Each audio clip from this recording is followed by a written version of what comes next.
Today we mourn the loss of Dr. Maya Angelou, the prolific poet and activist who passed away in her home in Winston-Salem, North Carolina.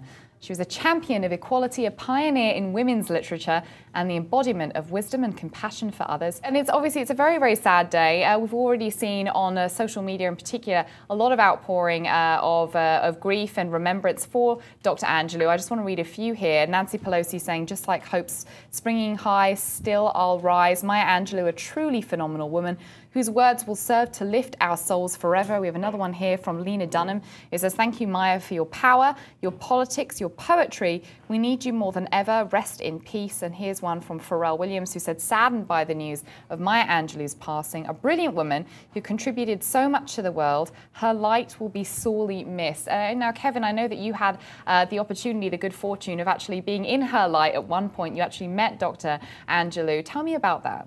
Well, you know, and I just posted literally a minute ago the blog for Huffington Post about it. I was a young poet in the 1990s, and I was a curator for something called the National Black Arts Festival in Atlanta, and our task was to invite writers to the conference, and it didn't matter if they were younger or older writers, established writers or new writers. And Dr. Angelou was someone I had the fortune to be in the company of. And I honestly was too afraid to even talk to her because she was just a giant of a figure. This is after the famous 1993 inaugural poem she did for President Clinton. It was when her fame had exploded. And she was just a regular, down-home person, very, very sociable, loved young people. I always remember that she always had a bottle of soda in her hand. She always was drinking some soda of some sort. And, you know, just very, very, you would not know that this is someone who had survived everything from a horrific childhood of sexual assault, who had gone on to become a dancer, an actress, who was able to travel around the world with kings and queens, who knew everyone from Dr. King and Malcolm X to Bill Clinton and Barack Obama and Oprah Winfrey.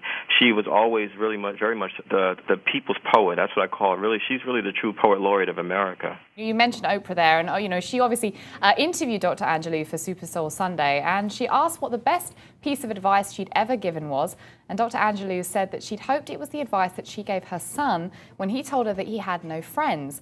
This is what she told him. Take a listen. I told him things. I told him, in order to get a friend, you have to be a friend. Be ready to be a friend. And also, I told him, there's a place in you that you must keep inviolate. You must keep it pristine, clean, so that nobody has the right to curse you or treat you badly. Nobody, no mother, father, no wife, no husband, nobody. Because that may be the place you go to when you meet God. You have to have a place that you say, stop it, back up. Not you here must you want not, no. No. Absolutely.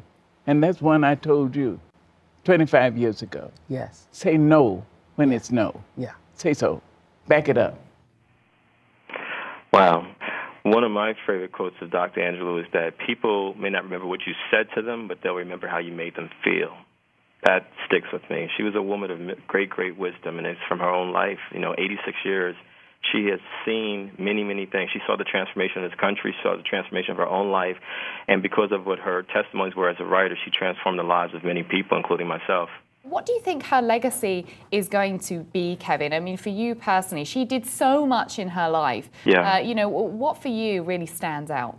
Well, a couple of things. One, you said it. She was an amazing Renaissance woman. I mean, this is someone who was a dancer. She was an actress. She was a writer. She was a director. She's a writer who wrote in so many different genres.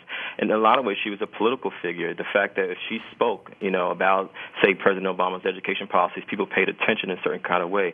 She was a role model. She was a mentor. She was a feminist. She was so many different things to so many different people. And so I don't know if there's one particular legacy. I think whatever the entry point was for people with Maya Angelou, that's what resonates for folks. And, you know, for some people, it might be something as simple as, I just saw a blog somewhere where someone said they were named after Maya Angelou because their mother read I Know Why the Caged Bird Sings right around the time she was being born. And she said, if I have a girl, she's going to be named Maya. I mean, that's the legacy right there that you carry with you because you're carrying this name that is full of so much power for so many women and girls around the world. And I just think that the best way to honor her is to read her work, to make sure it stays in our educational system, and that we take the ideas that she put forth and say, yes, let's turn these ideas around and talk about what this really means for our world and how we go forward. I think that's what Dr. Angelou was about. How do we transform this world? That reduces say, suspicion, these things. So we need friendship. Friendship entirely based on trust.